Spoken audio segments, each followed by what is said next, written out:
Good morning all of you. Welcome back to the channel campus student. So UGC net కి సంబంధించిన notification అయితే release అయింది. Application already start అయినాయి. So PG first year లో ఉన్న వాళ్ళైనా, పీజీ సెకండ్ ఇయర్ లో ఉన్న వాళ్ళైనా అండ్ ఆల్రెడీ పీజీ కంప్లీట్ చేసుకున్న వాళ్ళైనా సరే కంపల్సరీ లాస్ట్ డేట్ అయితే మనకి May 20 ఉంది కాబట్టి సో కంపల్సరీ అప్లికేషన్ అయితే చేసుకోవాలి. అండ్ కొంతమంది ఫస్ట్ ఇయర్స్, ఇప్పుడు ప్రజెంట్ ఫస్ట్ ఇయర్ లో ఉన్న వాళ్ళు, సెకండ్ సెమ్ లో ఉన్న వాళ్ళు నన్ను అడిగారు పర్సనల్ గా దీని గురించి వీడియో చేయమండి. అందుకే ఒక క్లారిటీ కోసం వీడియో చేస్తున్నా. మనం యూజీసీ నెట్ రాస్తాం నార్మల్గా. తెలంగాణ స్టేట్ లో సెట్ ఎగ్జామ్ అనేది ఉంటుంది. ఆ సెట్ లో మనం సెట్ ఎగ్జామ్ రాస్తే అసిస్టెంట్ ప్రొఫెసర్ లాగా క్వాలిఫై అవుతాం. అంటే సెట్ ఎగ్జామ్ క్వాలిఫై అయినాము అంటే మనకు అసిస్టెంట్ ప్రొఫెసర్ క్వాలిఫై అయినట్టు వస్తుంది. ఓకే, అందులో అది ఒకటే ఉంటుంది, అందులో వేరే ఏం ఉండవు. జస్ట్ స్టేట్ లో సెట్ ఎగ్జామ్ రాస్తున్నాము అంటే జస్ట్ మనం సెట్ క్వాలిఫై అయినాం, మనకు ఒక అసిస్టెంట్ ప్రొఫెసర్ అనే ట్యాగ్ వస్తుంది. అండ్ ఫ్యూచర్ లో జరగబోయే మనకి DL exam, degree lecturer exam కి కంపల్సరీ సెట్ ఆర్ నెట్ అడుగుతారు కాబట్టి సెట్ ఉంటే అప్లికేషన్ చేసుకోవచ్చు. సో సెట్ దానికి మాత్రం ఒకటి ఉంటుంది, జస్ట్ అసిస్టెంట్ ప్రొఫెసర్ క్వాలిఫై అంటే మనం సెట్ క్వాలిఫై అయినట్టు ఉంటుంది అంతే. బట్ ఇది UGC net, so university grant commission net. ఈ సెంట్రల్ గవర్నమెంట్, ఇది అంటే సెంట్రల్ గవర్నమెంట్ కండక్ట్ చేస్తుంది. Central all over India competition వస్తుంది. మనకు స్టేట్ గవర్నమెంట్ కండక్ట్ చేసే సెట్ ఎగ్జామ్ ఎప్పుడు కండక్ట్ చేస్తుందో కూడా చెప్పలేము మనం.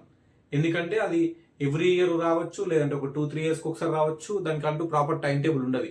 బట్ మనకి యూజీసీ నెట్ ఎవ్రీ 6 months ఒకసారి కంపల్సరీ వస్తుంది. అండ్ ఇందులో మనకి అసిస్టెంట్ ప్రొఫెసర్ క్వాలిఫై అవ్వడమే కాకుండా ఇంకా వేరే ఫీచర్స్ కూడా ఉంటాయి. అవి చెప్తా, క్లారిటీగా వినండి. ఎవరెవరైతే ఫస్ట్ ఇయర్స్ ఉన్నారో మీకు మంచి క్లారిటీ రానికే ఈ వీడియో చేస్తున్నాం. అండ్ ఆల్రెడీ నేను ఇప్పుడు ప్రజెంట్ పీజీ సెకండ్ ఇయర్లో ఉన్న వాళ్ళు కానీ సీనియర్స్ ఎవరైనా ఉంటే ఆల్రెడీ ఈ వీడియో చేసినాం. బట్ ఫస్ట్ ఇయర్స్ ఎవరైతే ఉన్నారో వాళ్ళు రిక్వెస్ట్ చేశారు కాబట్టి కొంతమందికి కొత్తగా ఇప్పుడే పీజీ ఫస్ట్ ఇయర్ బట్టిరు కాబట్టి కన్ఫ్యూజన్ లో ఉన్నారు. వాట్ ఈస్ యూజీసీ నెట్ అనేది క్వశ్చన్ మార్క్. సింపుల్, ఇప్పుడు యూజీసీ నెట్ లో మనం నెట్ క్వాలిఫై అయినాము అంటే దాని మీనింగ్ ఏంటంటే మనకి అసిస్టెంట్ ప్రొఫెసర్ క్వాలిఫై కావాలి.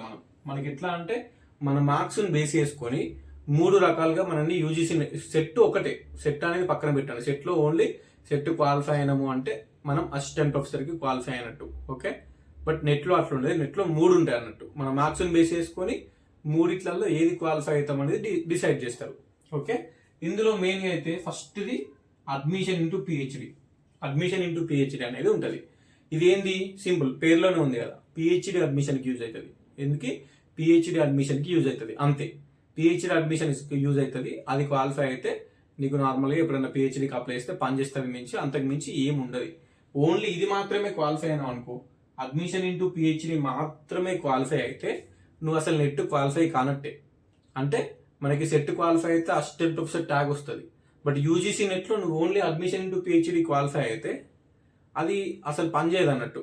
ఎందుకంటే రేపు పొద్దుగాల నీకు ఒకవేళ JLDL పడితే డిగ్రీ లెక్చరర్కి నువ్వు అప్లికేషన్ చేస్తే నీకు నెట్ కానీ సెట్ కానీ అడుగుతారు. అంటే అసిస్టెంట్ ప్రొఫెసర్ నెట్ క్వాలిఫై అయినావు అంటే నువ్వు అసిస్టెంట్ ప్రొఫెసర్ మినిమం క్వాలిఫై కావాలన్నట్టు. Okay, admission into PhD qualify అయితే నెట్ క్వాలిఫై కానట్టే. సో మనం ఇంకా కొంచెం ఎక్కువ మార్క్స్ తెచ్చుకొని ఈ అసిస్టెంట్ ప్రొఫెసర్ ఉంది కదా సెకండ్ది, ఇది క్వాలిఫై కావాలి. సో అసిస్టెంట్ ప్రొఫెసర్ క్వాలిఫై అయితే అప్పుడు నువ్వు నెట్ క్వాలిఫై అయినట్టు, నీకు సర్టిఫికేట్ వస్తుంది ఆన్లైన్లో, యూజీసీ నెట్ అసిస్టెంట్ ప్రొఫెసర్ నువ్వు క్వాలిఫై అయినట్టు. అండ్ పొద్దున డిఎల్ ఎగ్జామ్, డిగ్రీ లెక్చరర్ ఎగ్జామ్కి కంపల్సరీ నెట్ కానీ సెట్ కానీ అడిగినప్పుడు మీరు ఇది యూజ్ చేసుకోవచ్చు. ఓకేనా? సో ఊకే డిఎల్ అంటున్నావు అంటే జూనియర్ లెక్చరర్కి, జేఎల్కి నార్మల్గా నెట్ కానీ సెట్ కానీ లేకున్నా ఓన్లీ పీజీ పాస్ అయితే అప్లికేషన్ చేసుకోవచ్చు. But DL exam, degree lecturer ఎగ్జామ్స్కి కంపల్సరీ పీజీతో పాటు సెట్ కానీ నెట్ కానీ ఉండాలి. సో సెట్లో ఆబ్వియస్లీ మనం సెట్ క్వాలిఫై అయినామంటేనే అసిస్టెంట్ ప్రొఫెసర్ క్వాలిఫై అయినామని వస్తుంది. ఈ నెట్లో కూడా మనం ఈ అసిస్టెంట్ ప్రొఫెసర్ అనేది క్వాలిఫై కావాలి. ఓకే, అండ్ నెక్స్ట్ ఇంకొకటి ఏంటి అంటే ఇంకా మంచి మార్క్స్ వచ్చినాయి అనుకో జేఆర్ఎఫ్ క్వాలిఫై అవుతాం మనం. ఓకే, అంటే నార్మల్గా జేఆర్ఎఫ్ క్వాలిఫై అయినాము అంటే obviously admission into PhD qualify అయినట్టే. ఇంకా కొంచెం ఎక్కువ మార్క్స్ వస్తే మనం అసిస్టెంట్ ప్రొఫెసర్ క్వాలిఫై అయినట్టు, ఇంకా కొంచెం ఎక్కువ మార్క్స్ వస్తే జేఆర్ఎఫ్ క్వాలిఫై అయినట్టు. సో ఈ జేఆర్ఎఫ్ క్వాలిఫై అయితే 3 క్వాలిఫై అయినట్టే. ఇక జేఆర్ఎఫ్ క్వాలిఫై అయ్యే అన్ని మార్క్స్ నీకు వస్తే అసిస్టెంట్ ప్రొఫెసర్ క్వాలిఫై అయినట్టే, అడ్మిషన్ ఇంటూ క్వాలిఫై అయినట్టే, admission into PhD. So 3 qualify అయినట్టే. ఈ జేఆర్ఎఫ్ ఏంటి అంటే మనకు only admission into PhD qualify అయితే అది పనికి రాదు, జస్ట్ పిహెచ్డి అడ్మిషన్కే పనిచేస్తుంది. మనకి ఏ జాబ్లకు కూడా పనిచేయదు. కానీ ఈ నార్మల్గా అసిస్టెంట్ ప్రొఫెసర్ ఏదైతే ఉందో ఈ అసిస్టెంట్ ప్రొఫెసర్ అనేది మనం క్వాలిఫై అవ్వడం ద్వారా జాబ్స్కి యూజ్ చేసుకుంటాం మనం సర్టిఫికేట్. అంటే మనకి ఎలిజిబిలిటీ వస్తుంది. మనకు ఒక డిగ్రీ లెక్చరర్ అప్లికేషన్ చేసుకొని ఎలిజిబిలిటీ వస్తుంది. ఏదైనా ప్రైవేట్ కాలేజ్కి కానీ ఏదంటే గవర్నమెంట్ కాలేజ్లో guest faculty, contract based faculty ఇలా వెళ్తే కూడా పనిచేస్తుంది. ఓకే, బట్ జేఆర్ఎఫ్ దేనికంటే ఇది ఫెలోషిప్ అండి, రీసెర్చ్ ఫెలోషిప్. ఓకేనా, ఫెలోషిప్ మనకి మెయిన్ ఏంటంటే ఫెలోషిప్ వస్తుంది. ఓకే, సో ఏంటంటే జేఆర్ఎఫ్ క్వాలిఫై అయితే నువ్వు ఒకవేళ పిహెచ్డి చేయాలనుకుంటే నీకు without any exam, without any interview direct PhD admission ఇస్తారు. ఇప్పుడు ఒక్కొక్క యూనివర్సిటీ ఉంది, ఒక్కొక్క యూనివర్సిటీ పిహెచ్డి అడ్మిషన్ రిలీజ్ చేస్తుంది. ఇప్పుడు Osman university PhD admission release చేసినప్పుడు ఈ జేఆర్ఎఫ్ క్వాలిఫై అయితే యూజీసీ నెట్లో నువ్వు డైరెక్ట్ పిహెచ్డి అడ్మిషన్ తీసుకోవచ్చు. అండ్ నువ్వు పిహెచ్డి చేసే 3 years, 4 years, 5 years నీకు ఎవ్రీ మంత్ 30,000, 35,000 అట్లా వస్తాయి. ఫస్ట్ ఇయర్ 30,000, సెకండ్ ఇయర్ 35,000 అన్నట్టు ఎవ్రీ మంత్ వస్తాయి. నువ్వు ఆ మనీని నీకు పిహెచ్డికి యూజ్ చేసుకోవచ్చు, రీసెర్చ్కి. మనకు లేదు అనుకుంటే నువ్వు పర్సనల్గా కూడా యూజ్ చేసుకోవచ్చు, నువ్వు ఏమన్నా చేసుకోవచ్చు, అవి నీ పైసలు అన్నట్టు. అర్థమవుతుందా? సో చాలా మంది స్టూడెంట్స్ పీజీలో ఉన్నప్పుడు ఏం చేస్తారంటే చాలా మంది జేఆర్ఎఫ్ క్లియర్ చేయడానికి మంచిగా టార్గెట్ పెట్టుకొని 2 years జేఆర్ఎఫ్ మీద కూర్చొని మంచిగా క్లియర్ అయిన తర్వాత నెక్స్ట్ పిహెచ్డి అడ్మిషన్ తీసుకొని ఆ ఎవ్రీ మంత్ వచ్చే శాలరీని కొంచెం పర్సనల్గా ఇంటికి పంపడము, యూజ్ చేసుకోవడము, ఏమన్నా అవసరాలు ఉంటే యూజ్ చేసుకోవడం అట్లా చేసుకుంటారు. ప్లస్ పిహెచ్డి కూడా కంటిన్యూ చేస్తారు. కొంతమంది పిహెచ్డి పక్కన పెట్టేసి ఆ వచ్చే మనీ తోటి కాంపిటేటివ్ ఎగ్జామ్ యూపీఎస్సీ కానీ గ్రూప్స్ కానీ లాంగ్ టర్మ్గా ఒక 3-4 years ప్రిపరేషన్ అయ్యారు అన్నట్టు. సో ఫినాన్షియల్ స్టెబిలిటీ కోసం మనకి జేఆర్ఎఫ్ క్వాలిఫై అయితే స్టూడెంట్ పిహెచ్డి అడ్మిషన్ తీసుకుంటే పైసలు వస్తాయి మనకి. సో అదే అన్నట్టు. సో ఎవరెవరైతే ఈ టీచింగ్ పర్పస్లా ఉన్నారో మంచిగా, అంటే వేరే కాంపిటేటివ్ ఎగ్జామినేషన్ ప్రిపరేషన్ అవ్వట్లేదు, నేను డైలీ పీజీ అంటే క్లాసెస్కి వెళ్తా మంచిగా అనుకుంటే జేఆర్ఎఫ్ లెవెల్లో టార్గెట్ పెట్టుకోరు. ఓకే, టార్గెట్ పెట్టుకుంటేనే మీకు క్లియర్ కానీ ఛాన్స్ ఉంటుంది. సో ఇప్పుడు ఒకటి ఎగ్జాంపుల్ ఏంటంటే, ఇప్పుడు ఫర్ ఎగ్జాంపుల్ ఈ అడ్మిషన్ ఇంటూ పిహెచ్డి అనేది అప్లై చేసిన దాంట్లో ఒక 1000 మంది క్వాలిఫై అయ్యారు అనుకో. ఒక 1000 మంది అంటే 1000 members admission into PhD qualify అయ్యారు అంటే రాసిన మొత్తం మందిలో 1000 members admission into PhD qualify అయితే ఇది వీళ్ళందరూ నార్మల్ ఈ అడ్మిషన్ ఇంటూ పిహెచ్డి అంటే నెట్ క్వాలిఫై కానట్టే. కానీ ఏంటంటే just admission into PhD qualify అయితే ఆ సర్టిఫికేట్ అనేది పిహెచ్డి అడ్మిషన్కి యూజ్ అవుతుంది అంతే. అంటే పిహెచ్డి అడ్మిషన్కి ఎగ్జామ్ పెడతారు, ఇంటర్వ్యూ ఉంటుంది. ఈ జేఆర్ఎఫ్ కొట్టిన వాళ్ళకి డైరెక్ట్ పిహెచ్డి అడ్మిషన్ ఉంటుంది. జేఆర్ఎఫ్ కొట్టని వాళ్ళకు ఈ అసిస్టెంట్ ప్రొఫెసర్ క్లియర్ చేసిన వాళ్ళు కానీ, లేదంటే అడ్మిషన్ ఇంటూ పిహెచ్డి క్లియర్ చేసిన వాళ్ళు కానీ ఎగ్జామ్ రాయాలి, ఇంటర్వ్యూ ఉంటుంది, ఇంటర్వ్యూ అటెండ్ కావాలి, మనకు ఒక పిహెచ్డి సీట్ కావాలి అంటే. బట్ అదే నువ్వు జేఆర్ఎఫ్ క్లియర్ చేసినావు అనుకో, అప్పుడు నీకు PhD admission without any exam direct ఇస్తారు అన్నట్టు. సో అట్లా ఉంటుంది అన్నట్టు. సో ఒక 1000 మంది అడ్మిషన్ ఇంటూ పిహెచ్డి క్వాలిఫై అయితే ఈ 1000 మంది కూడా నార్మల్గా అసిస్టెంట్ ప్రొఫెసర్ జేఆర్ఎఫ్ రీచ్ కాని వాళ్ళు, just only PhD admission qualify అయిన వాళ్ళు 1000 మంది ఉన్నారు అనుకో. అందులో సగం ఇంకా అంతకంటే తక్కువ అసిస్టెంట్ ప్రొఫెసర్ క్వాలిఫై అవుతారు. అంటే జస్ట్ ఒక 400 to 500. సో ఒక 1000 మంది only admission into PhD qualify అయితే అసిస్టెంట్ ప్రొఫెసర్ ఎంతమంది క్వాలిఫై అవుతారు? జస్ట్ ఒక 400-450 మంది క్వాలిఫై అవుతారు అంతే. ఓకేనా? సో దీంతో చూసుకుంటే డబుల్ ఉంటుంది అన్నట్టు. అసిస్టెంట్ ప్రొఫెసర్ ఒక 400-500 మంది క్వాలిఫై అయ్యారు అంటే అడ్మిషన్ ఇంటూ పిహెచ్డి అనేది ఒక 1000-1200 మంది క్వాలిఫై అవుతారు. సో వీళ్ళు 1000 మంది క్వాలిఫై అయ్యారు అంటే వీళ్ళు జస్ట్ అసిస్టెంట్ ప్రొఫెసర్ క్వాలిఫై అయ్యారు 400 మంది, 500 మంది మాత్రమే ఉంటారు. ఇప్పుడు జేఆర్ఎఫ్ కొద్దాం. సో ఇప్పుడు జేఆర్ఎఫ్ క్లియర్ చేసిన వాళ్ళు జస్ట్ 40 to 50 members ఉంటారు అంతే. ఓకేనా? 40 to 50 members. ఇది ఆల్ ఓవర్ ఇండియా చూసుకుంటే గింతే ఉంటారు, ఎక్కువ ఏమి ఉండదు. అప్లికేషన్ చేసిన మొత్తం మందిలో జస్ట్ 1% ఆఫ్ ద పీపుల్, అంటే 100లో ఒకరు అంటే ఒక 1000 మంది అప్లై చేస్తే జస్ట్ అందులోంచి ఒక 10 మంది మాత్రమే జేఆర్ఎఫ్ని క్లియర్ చేస్తారు. జేఆర్ఎఫ్ని క్లియర్ చేసేటోళ్ళు జస్ట్ ఒక 10 మంది మాత్రమే ఉంటారు. ఒక 1000 మంది ఉంటే అందులో జస్ట్ ఒక 10 మంది మాత్రమే జేఆర్ఎఫ్ క్లియర్ చేస్తారు. అంటే 100లో ఒకరు, 1% ఉండదు అంతే. ప్రతి 100 మందిలో ఒక్కరు అట్లా జేఆర్ఎఫ్ అనేది ఇస్తారు అన్నట్టు. అప్లికేషన్ చేసిన మంది ఉంటారు కదా, ఎన్ని అప్లికేషన్స్ వచ్చినాయో అందులో 1%. ఓకే, 1000 అప్లికేషన్లు వస్తే 1% అంటే ఒక 10 మంది. ఒక 100 మంది అప్లై చేస్తే ఒక్కరు అట్లా. సో 5000 మంది అప్లై చేస్తారా, 6000 మంది అప్లై చేస్తారా, 10,000 మంది అప్లై చేస్తారా, దాన్ని బేస్ చేసుకొని అందులో 1% ఆఫ్ ద పీపుల్ని జేఆర్ఎఫ్ క్లియర్ చేస్తారు అన్నట్టు. జేఆర్ఎఫ్ ఇచ్చేస్తారు. సో జేఆర్ఎఫ్ వచ్చింది అంటే obviously assistant professor admission into PhD qualify అయినట్టే. ఓకేనా? సో ఇది అన్నట్టు. ఈ జస్ట్ ఒక 1% ఉంటారు, 40 to 50 members. Okay, next assistant professor. ఈ అసిస్టెంట్ ప్రొఫెసర్ అనేది ఈ జేఆర్ఎఫ్ అనేది 1% అని చెప్పిన కదా, అసిస్టెంట్ ప్రొఫెసర్ 6 to 7% ఉంటారు అంతే. అంటే 100 మందిలో 6 లేదా 7 మాత్రమే. అప్లికేషన్ చేసిన మొత్తం మెంబర్స్లో 6 to 7%, అంటే ఒక 100 మంది అప్లై చేస్తే అందులో 6 లేదా 7 అంతే. ఒక 1000 మంది అప్లై చేస్తే 60 మంది లేదా 70 మంది, 60 నుంచి 70 మంది మధ్యలో ఈ అసిస్టెంట్ ప్రొఫెసర్ అనేది క్వాలిఫై అవుతారు. ఓకే, అసిస్టెంట్ ప్రొఫెసర్ అనేది క్వాలిఫై అవుతారు.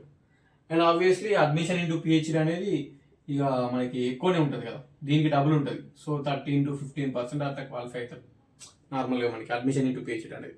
సో దాని పక్కన తీసుకోదు అసలు, ఇది లెక్కలకే లేదు అసలు. ఈ అడ్మిషన్ ఇంటూ పిహెచ్డి క్వాలిఫై అయినా కూడా వేస్టే అసలు. ఓకేనా, మన టార్గెట్ ఏంటంటే మినిమం అసిస్టెంట్ ప్రొఫెసర్ క్వాలిఫై కావాలి. ఎందుకంటే జాబ్స్ పరంగా యూజ్ చేసుకోవాలి మనం. నెట్ క్వాలిఫై అయినామంటేనే అసిస్టెంట్ ప్రొఫెసర్ క్వాలిఫై అయితేనే నెట్ క్వాలిఫై అయినా అన్నట్టు లెక్క. అండ్ ఇంకా మంచి స్కోర్ తెచ్చుకుంటే జేఆర్ఎఫ్ క్లియర్ చేయాలి. సో ఇప్పుడు ఎట్లుంటుంది అంటే కాంపిటీషను, మనము 100 మందిలో నువ్వు నెంబర్ 1 ఉంటేనే జేఆర్ఎఫ్ వస్తుంది. అండ్ టాప్ 6 or 7లో ఉంటేనే నీకు అసిస్టెంట్ ప్రొఫెసర్ వస్తుంది. అర్థమైందా? ఇది అంటే నీ కాంపిటీషన్ అట్లా ఉండాలన్నట్టు. ఒక 100 మంది అప్లై చేస్తే నువ్వు టాప్ 6లో ఉంటేనే నువ్వు అసిస్టెంట్ ప్రొఫెసర్ క్వాలిఫై అవుతావు. అర్థమవుతుందా? ఒక 1000 మంది అప్లై చేస్తారు అంటే టాప్ 6% అంటే టాప్ 60 మంది. ఒక 1000 మందిలో టాప్ 60లో నువ్వు ఉండాలి, అప్పుడే నువ్వు అసిస్టెంట్ ప్రొఫెసర్ క్వాలిఫై అవుతావు. 1000 మందిలో టాప్ 10లో నువ్వు ఉండాలి, అప్పుడే నువ్వు జేఆర్ఎఫ్ క్వాలిఫై అవుతావు. జేఆర్ఎఫ్ క్వాలిఫై అయితేనే నీకు పిహెచ్డి అడ్మిషన్ అనేది ఉంటుంది. అర్థమవుతుందా? ఫ్రీగా అంటే డైరెక్ట్ పిహెచ్డి అడ్మిషన్ దొరుకుతుంది. అండ్ అసిస్టెంట్ ప్రొఫెసర్ క్వాలిఫై అయితేనే నువ్వు నెట్ క్వాలిఫై అయినట్టు. అండ్ వేరే వాళ్ళకి ఎప్పుడైనా గవర్నమెంట్ జాబ్స్ పడ్డప్పుడు యూజ్ చేసుకోవచ్చు దాన్ని. ఓకే, సో ఈ ఫెసిలిటీ అనేది స్టేట్ సెట్లో ఉండదండి. ఇప్పుడు సెట్ ఉంటుంది కదా మనకి, set exam Telangana government conduct చేసేది. అలా ఏమి ఉండదు. జేఆర్ఎఫ్ కానీ అడ్మిషన్ ఇంటూ పిహెచ్డి కానీ సెట్లో ఏమి ఉండదు. ఓన్లీ అసిస్టెంట్ ప్రొఫెసర్ మాత్రమే ఉంటుంది. ఓకే, స్టేట్లో సెట్ క్వాలిఫై అయితే అసిస్టెంట్ ప్రొఫెసర్ క్వాలిఫై అయినట్టు, యూజీసీ నెట్ క్వాలిఫై అయితే కూడా మనకి యూజీసీ నెట్లో కూడా అసిస్టెంట్ ప్రొఫెసర్ క్వాలిఫై అయితే కూడా అయినట్టే. దానికి దీనికి డిఫరెన్స్ ఏంటి అంటే సెట్ అనేది ఓన్లీ తెలంగాణ వరకే పనిచేస్తుంది. కానీ నువ్వు నెట్ క్వాలిఫై అయినావు అనుకో, అది ఆల్ ఓవర్ ఇండియా పనిచేస్తుంది. అర్థమవుతుంది కదా? ఇప్పుడు సెంట్రల్ గవర్నమెంట్ కండక్ట్ చేస్తుంది కాబట్టి మనం ఏ స్టేట్కైనా కూడా చెప్పుకోవచ్చు పోయి. అండ్ నెట్ క్వాలిఫై అవ్వాలి అంటే దేశం మొత్తం కాంపిటీషన్ వస్తుంది, దేశం మొత్తం అప్లై చేస్తారు మీ కోర్స్ చేసిన వాళ్ళు. అంటే నీకు ఎంత టాలెంట్ ఉండి ఎంత నాలెడ్జ్ ఉంటే నువ్వు వాళ్ళతో కంపీట్ అయ్యి నువ్వు క్వాలిఫై అవ్వాలి. అంటే టాప్ 6%లో ఉంటే నువ్వు అసిస్టెంట్ ప్రొఫెసర్ క్వాలిఫై అవుతావు యూజీసీ నెట్. అండ్ టాప్ 1%లో ఉంటే ఈ అసిస్టెంట్ ప్రొఫెసర్తో పాటు జేఆర్ఎఫ్ క్వాలిఫై అవుతావు. అర్థమవుతుందా? సో అది అన్నట్టు యూజీసీ నెట్కి సంబంధించింది. చూడండి, చాలా తక్కువ మంది నెట్ క్వాలిఫై అవుతారు. జస్ట్ ఒక సెట్, తెలంగాణ సెట్ ఏదైతే ఉందో ఈ సెట్ క్వాలిఫై అయ్యి మనకు డిగ్రీ లెక్చరర్లు, జూనియర్ లెక్చరర్లు అట్లా జాబ్లు కొట్టిన వాళ్ళు చాలా మంది ఉన్నారు. అంటే వితౌట్ నెట్. కానీ మనకు నెట్ ఫోకస్ పెట్టుకుని నెట్కి చదవాలి. ఇప్పుడు కమింగ్ అక్టోబర్లో మనకి అక్టోబర్ 2026 సెట్ ఉంది. సెట్. సో మీరు ఇప్పుడు ఎగ్జామ్స్ June 22 నుంచి ఉన్నాయి. ఏది నెట్ ఎగ్జామ్స్. సో June 22 నుంచి ఉన్నాయి. ఇప్పుడు June 22 అంటే ఇంకొక 50 రోజులు. ఓకే, ఇప్పుడున్న ఈ 45-50 డేస్ని మంచిగా ప్రిపరేషన్ అయ్యి నెట్కి అటెంప్ట్ ఇవ్వండి. అండ్ జూన్లో అటెంప్ట్ ఇచ్చిన తర్వాత జూలై, ఆగస్టు, సెప్టెంబర్, అక్టోబర్ మళ్ళీ ఒక 4 months మంచిగా చదువుకుంటే అక్టోబర్లో రాయబోయే సెట్ కూడా రాయొచ్చు. ఓకేనా? సో ఈ సెట్ అక్టోబర్లో సెట్ అన్న క్లియర్ చేసుకోరు, ఇప్పుడు జూన్లో నెట్ అన్న క్లియర్ చేసుకోరు. అండ్ జూన్లో నెట్ అయిపోతే మళ్ళీ డిసెంబర్లో మళ్ళీ వస్తుంది. ఇప్పుడు యూజీసీ నెట్ ఇది జూన్ కదా, సో డిసెంబర్లో మళ్ళీ వస్తుంది. డిసెంబర్, జనవరి టైంకి మళ్ళీ వస్తుంది. ఎవ్రీ 6 monthsకి ఒకసారి వస్తుంది నెట్ అనేది. ఇప్పుడు క్లియర్ కాకపోయినా మళ్ళీ డిసెంబర్లో రాసుకోవచ్చు. సో డిసెంబర్లో నెట్ ఉంది, ఇప్పుడు జూన్లో నెట్ ఉన్నది, ఇవి 2 ఉన్నాయి. మధ్యలో అక్టోబర్లో సెట్ కూడా ఉంది. అందుకే పీజీ సబ్జెక్ట్, పీజీ ఫస్ట్ ఇయర్లో ఉన్న వాళ్ళైనా సెకండ్ ఇయర్లో ఉన్న వాళ్ళైనా మంచిగా ఫోకస్ పెట్టి చదువుకోరే. సో ఇది అన్నట్టు నా పర్సనల్ అడ్వైస్. ఓకేనా? Thank you so much. Information అనేది మన వాళ్ళందరికీ షేర్ చేయరు. ఇప్పుడు నేను చెప్పిన ఇన్ఫర్మేషన్ ఏదైతే ఉందో చాలా మందికి ఇది కూడా తెలియదు ఫస్ట్ ఇయర్స్కి. అందుకోసమే క్లారిటీ ఎక్స్ప్లెయిన్ చేసిన ఇట్లుంటుందని చెప్పేసి. సో దట్ కాంపిటీషన్ మీకు తెలిస్తే మీ ప్రిపరేషన్ గట్టి ఉంటుంది. మీరు ఆ టాప్ 1%లో ఉంటేనే జేఆర్ఎఫ్ క్లియర్ అవుతారు, టాప్ 6%లో ఉంటేనే మీరు అసిస్టెంట్ ప్రొఫెసర్ క్లియర్ అవుతారు. అప్లికేషన్ ఎంతమంది చేసిరు అని మనకు తెలియదు. అప్లికేషన్ డేట్ అయిపోయిన తర్వాత డాటా ఏమని ఇస్తే తెలుస్తుంది. సో అప్లికేషన్ ఎంతమంది చేసిరు నీ సబ్జెక్ట్ అనేది మనకు ఎవరికి తెలియదు. బట్ అప్లికేషన్ చేసిన మందిలో, ఫర్ ఎగ్జాంపుల్ చేసిన మందిలో ఒక 1000 మంది అనుకుంటే అందులో ఒక 10 మంది 1% జేఆర్ఎఫ్ క్లియర్ చేస్తారు.